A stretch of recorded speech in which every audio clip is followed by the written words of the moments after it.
Hi ladies, I'm here with another tutorial, and this time I'm showing you how to make a flower that is not necessarily a Prima type of flower, but I got my idea from one of their flowers and I can't remember the name of it.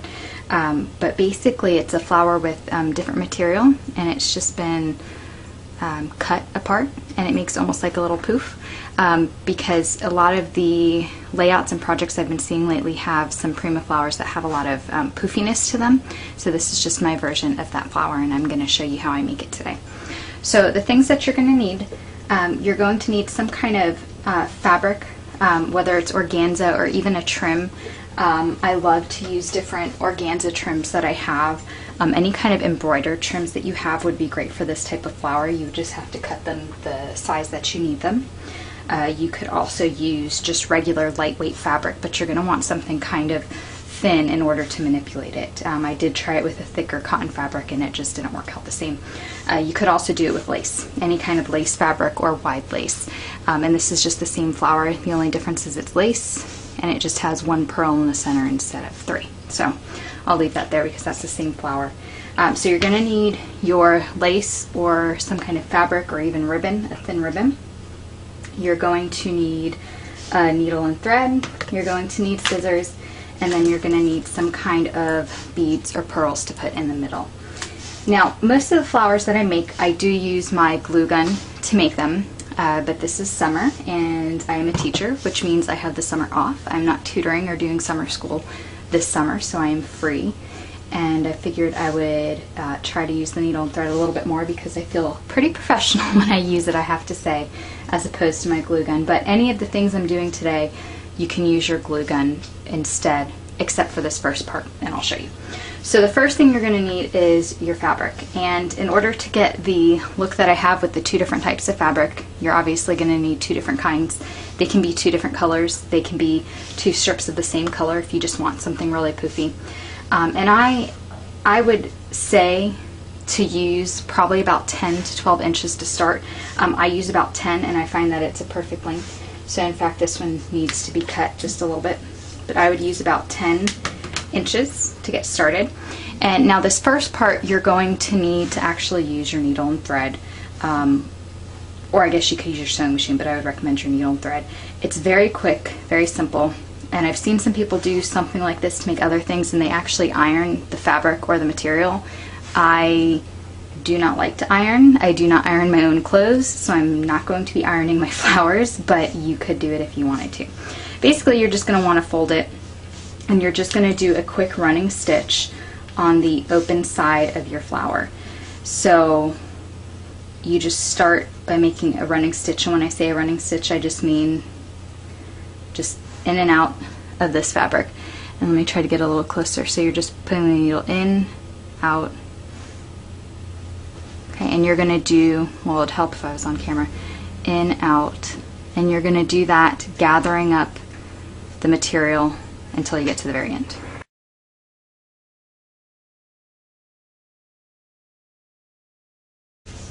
Okay, so now that you're at the end, you're going to run the end of your thread through, and you're just going to finish it by tying your 2 ends.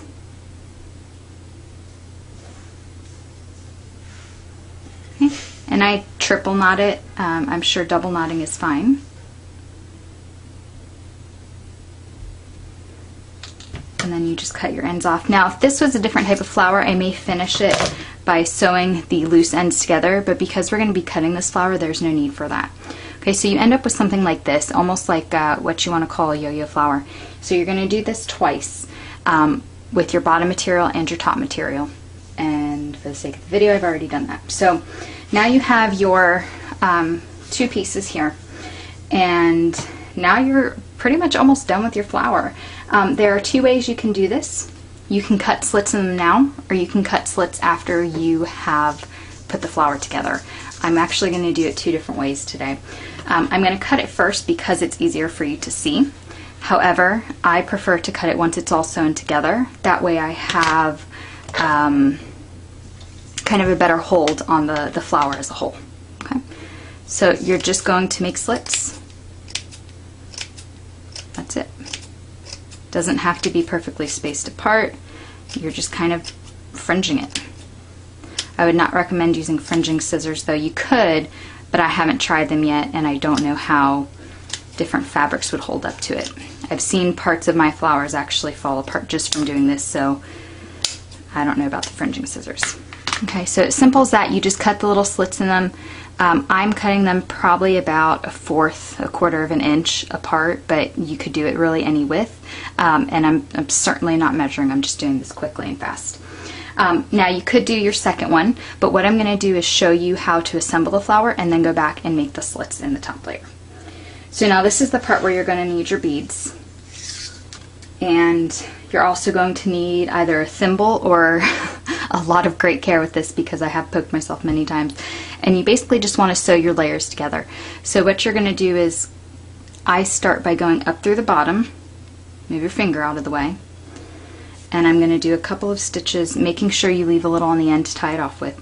I'm going to do a couple of stitches to hold it together first. And don't pull too hard at first because it'll pull your string right out. Okay, going back up, going back down, and as you can see I'm not being very precise about this, I'm just kind of getting the flower together. Okay, so to add the beads, you're going to go back up through the flower.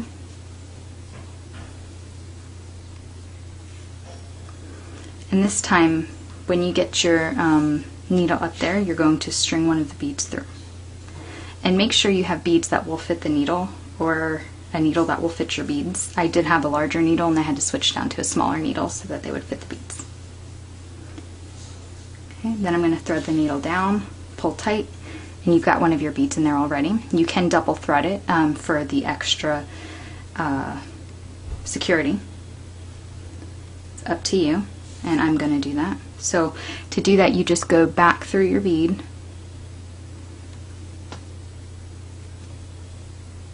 string's getting caught, back through your bead, and then back down to the bottom of your flower.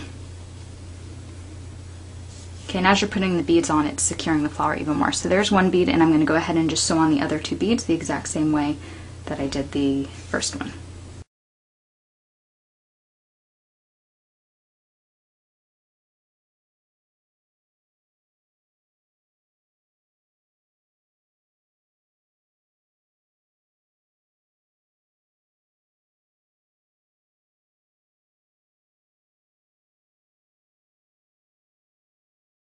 Okay, so now that you've threaded your beads through, now what you're going to want to do is finish off the end. So you get the two little threads that you started with. Okay, so those are the two that I started with, and then the ones that I have left, and I'm just going to triple knot them like I did when I finished the running stitch on the flower, the first layer of the flower. I'm sure double knotting it is sufficient, but I just am in the habit of triple knotting it.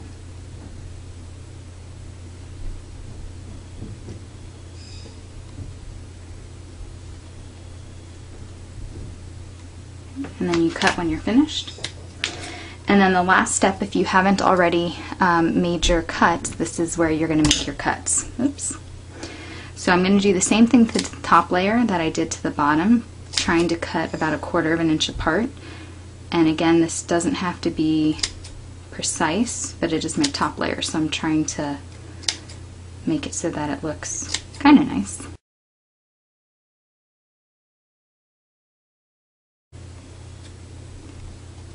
Okay, and once you've done that, you are finished with your flower.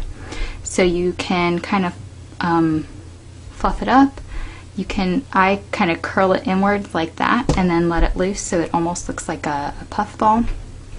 And you can see both colors on mine because I did use two colors. Like I said, you can use any kind of fabric. You can use lace. It comes out pretty if you use lace. Any kind of fabric that you have laying around. Give it a try and let me know how it turns out. Thanks for watching.